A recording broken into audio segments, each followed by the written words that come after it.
And that's why God in his word, God in nature that he made said, women need to shut up. They need to be quiet. They don't get to call shots. They don't get to rule because they do stupid things like this. So true, King. Women need to shut up.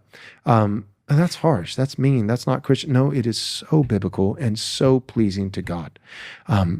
Your daughter needs to shut up in the home when she's talking to her daddy because no, that's not what we're talking. You know that's not what we're talking. We're saying in the public square, in ruling civil positions of government, in the church, in ecclesiastical positions of authority, and when it comes to making decisions in the household as the federal head for the family, in that arena, all right, there's the disclaimer, in that arena, absolutely, Wes is right, women, shut up. Of course. It is literally an offense to God. And that's old hate pastor Joseph Webbon, where he's telling women to shut up, be quiet. This ain't the first time he said it, and it won't be the last. So let's look at some of his past speakings on when he's talking about women need to be quiet and they should not be in the workplace. Take a listen. Would cause a woman who ordinarily, according to created order and the way that God has designed women, that she would aspire towards beauty, and not just external, but internal, and that chiefly described as, a gentle and quiet spirit, and rather she would forsake that and embrace being a loud woman. All right, so what are the causes? One is a lack of accountability for women, which we absolutely have had for decades. A complete and utter lack of accountability for women has caused them to be loud. But here's another one. Women in the public sphere. I just got to be honest. We can't just pretend that it's a lack of accountability, that it's like, there's all these women, who are on public platforms and they're speaking, and they're doing this and they're doing that. And it's just the fact that we don't acknowledge that women have faults and the fact that we never speak about their sin and that we never hold them accountable. No, they shouldn't be speaking, period. I'm going to be that guy. Yeah. I'm going to be that guy. They should not be. The public sphere is not the realm of women. In a nutshell, in general, I don't want to see women in the public sphere. You mean they shouldn't hold political office? Correct. You mean you don't want to see them podcasting? Correct. Well, but what about in the marketplace, with, 9 to 5, careers? No, not that either. Like, I don't want to see women holding positions in the public square. I don't. And then many of you have already seen this clip of this guy here. I can't even think of his name right off, where he's talking about women ought to, be quiet as well. Let's listen to this. And look who's sitting there. Lance Wano, the guy that pushes this dominionism, this false nationalism theology that's out here. So let's look. Men must be born again of the Father. They must return to the Father, because until they return to the Father, the woman will rule. And as you know, every time you listen to the woman, you're going to suffer. A man has no business listening to a woman, unless he listen to her about evil, because women of their nature being evil until they're born again of the Father, they can pick up evil all the time. So the man can hear, oh, you better watch out for that woman, or you better watch out for this. But other than that, a man should never take advice from a woman. He will always suffer. So this is the nonsense that's been perpetrating and going around for quite a while now. And it reminds me of some of the old ads that were out back in the day, back in the, many decades ago. And some of you are old enough to remember possibly seeing some of these in the magazines and maybe a commercial or whatever on TV. You see that? You see some of these ads that this was actually how they portrayed what they showed women as? Basically, that one ad where I show you a woman is washed up after 25. And they do portray, this is the same message that they have brought back into the forefront with Turning Point USAs and all of them. That women, you got to get back in the kitchen. You got to get back in there and start having all of these babies. And the man's going to carry this thing. And you don't pursue any of your dreams or whatever.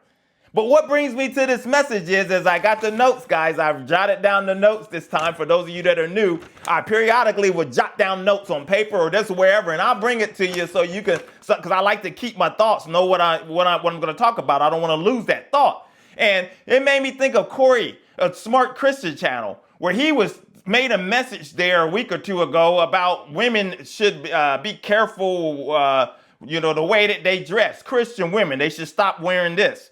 And we know this has been a thing for decades now with the women. When you hear the talk of women wearing provocative clothing within church, I've seen it. I'm sure we all seen it. Christian women, people that proclaim. And yes, there's a way that a woman should dress. According to scripture, there is a way you should be conscious of what your attire. But what bothers me is that these Christian men and leaders and people that talk all the time, they always want to focus on the woman. The women, they always want to focus on them, but they never put any responsibility on the man at all. Zero. You rarely hear it. It's always about the women. And just like I have it on here, as for example, not only with this dress stuff, you don't hear them dive in deep into a man that's, you got a lot of lustful men. They don't need a provocative woman running around in the church or Christian women doing that. There's the internet. Before that, there was magazines. There's people that that's dying with lust, consumed with it and things. And you don't hear anything about them trying to help people overcome that, men, because that's an issue, a whole nother message. But here are my notes I have. These same Christian men and leaders and pastors and all of them constantly on the woman. And they'll stay, and one of the main focuses is this abortion thing, because they have taken abortion and made it a woman-only issue. That's it. They've made it only about women, totally as if it doesn't take two to tango somehow. That is only a woman's, that somehow she got pregnant herself somehow, and then they put it all on her. And the thing is, I was thinking about, the number one cause of death for a pregnant woman is homicide. Homicide from a spouse, from a significant other. How many times have you seen it in the news? How many times have you seen somebody pregnant? Big stories. Those of you, the Ray Caruth, which was an NFL player, where he ended up having his Sharika, his girlfriend, he was dating pregnant. She wouldn't get the abortion and had her ambushed. And you got Scott Peterson, the guy Lacey Peterson, and she ends up with his baby out there in the river. It's more prevalent than what you know. It's number one cause and things. So you don't hear these leaders talking about these Christian people all the time, and these other people, whether they're Christian or not. You never hear them telling, like, man, you need to keep your thing in your pants. Boy, if you don't have any Christian beliefs and you think that it's okay to go around and have sex before marriage and do all of that, well, you're not wearing protection. And it takes two. It takes two. So I don't know where this thing is that it just only falls on a man. On the woman. It only falls on her. I'm going to share this because I don't know if I've shared this before. I think about it. It comes up in Easter, Resurrection Sunday, periodically. It'll come up because at the time when I was unsaved, I was out in the streets acting a fool. I know I don't look like I was a guy that's out there acting a fool, but I hung with some rough people and I've done some bad things and I'm not proud of it. But it's part of my testimony. I was dating this chick that ended up getting pregnant and would not get an abortion. I thought she was going to get the abortion, and she refused to get an abortion. And I tried to stay nice with her to keep her calm to see if I can eventually convince her to get one. And I remember her being about 4 or 5 months pregnant. And I picked her up. She wanted to go to church on that Sunday. And I dropped her off. And that was the last time I saw her. She was about 5 months at that time, or somewhere in there. Belly's out, and I'm looking, and I'm like, this is crazy. I've got to do something. And we had major arguments. We had all that, and I was like trying to figure out a plan. So I came up with a plan that I was going like, you know what? Let's make this right. Let's make this right. Let's get a hotel room for the weekend and just have a getaway, me and you, and let's have a talk and try to figure this thing out. But you know what? Thank God that did not happen, because she picked up on the fact that I was up to something. She sensed something wasn't right, and it wasn't right, because you know what my plans were? My plans was I was going to wait till we get to that hotel, start a deliberate argument with her, and basically, beat her up and hopefully cause her to lose the baby. So that's how wild my mind was back then. So I can relate to this when them statistics that show that homicide is the number one cause for that. There's a lot of men that will try to get out of this thing, and it makes it deadly for a woman, very deadly. So men, so because of that, one reason right there, that's a whole nother issue that needs to be dealt with on a whole nother level, from a spiritual level and from everything else. Because you're talking about something major. This is the number one cause in the United States for a woman to lose her life when she's pregnant or be in extreme danger like that. So there's some talking that needs to go on to the men. Yes, the men needs to be held accountable, responsible. They need to be set up and I don't know why they always get this pass. They get to duck and dodge and hide and undercover and don't take care of the kids and you don't really, you set up here and they always want to bash the woman, and even to the point of putting her in jail. So that's what I have on there for this particular message for that. And then, and here's the other thing I had on here. So, with some consequences, I put in here some consequences, because the men always want to try to damn the woman if she was to go get an abortion, because they want to always make it about that. If she was to do something like that, they want to damn her to hell, just crucify her as her life is over. And there's still no responsibility for the man that took part in making this thing happen. So I have on my notes here, how about these men, especially the ones that go around and sexually assault women?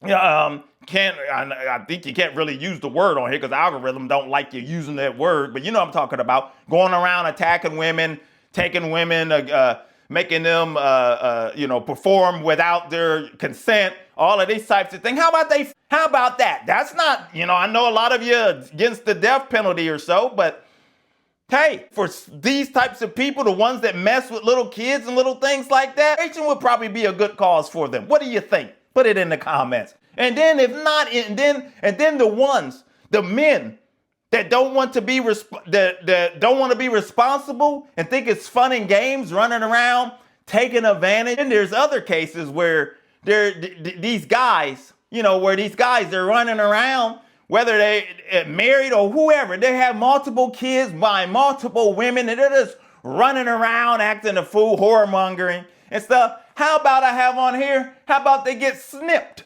or otherwise a vasectomy? How about that? What do you think about that, people? Put it in the comments. How about snipping them? Cut it off. You got to, if you're not taking care of your kids and you've been running around like that, there should be something, then you get snipped. How about that, since you want to put everything on a woman? So this thing needs to be equal. It needs to be fair. I believe it needs to be fair, because this is ridiculous that this attack against women that is increased, and it's only going to get worse, because there's people in power and there's people in these, even within the church realm. It's going to get worse. And I have on here as I close, sin. I put this down, and I don't know if this was related to this message or not, but I'm going to state what I put down in my notes. I put sin is not exclusively for somebody that had an abortion, somebody that's a Democrat, somebody that's a liberal, someone that's an atheist, someone that's on drugs or a prostitute, and so on. Because scripture says all have sinned and fallen short of the glory of God. So for some reason or another, these particular people that constantly want to bash everybody else, including the women, they're the ones, they like to pluck out particular sins and highlight that particular sin and then tell you that your life is over. Well, you know what? We serve a God that he's risen. Yesterday, he had risen on Resurrection Sunday because he gave his life for us so that we can be with him for all of eternity. And thank goodness that he's a loving God.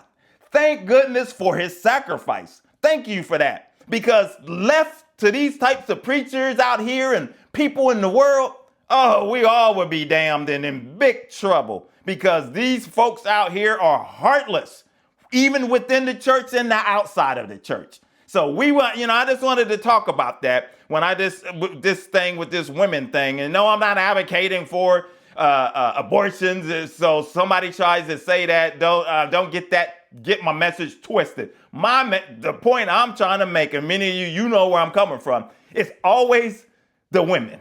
It's the woman's fault. It's always the woman's fault. And in another message, I'm going to talk about it's somebody else's fault.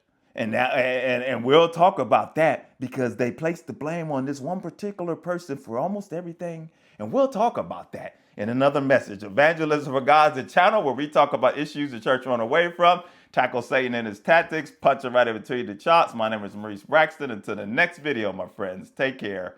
God bless.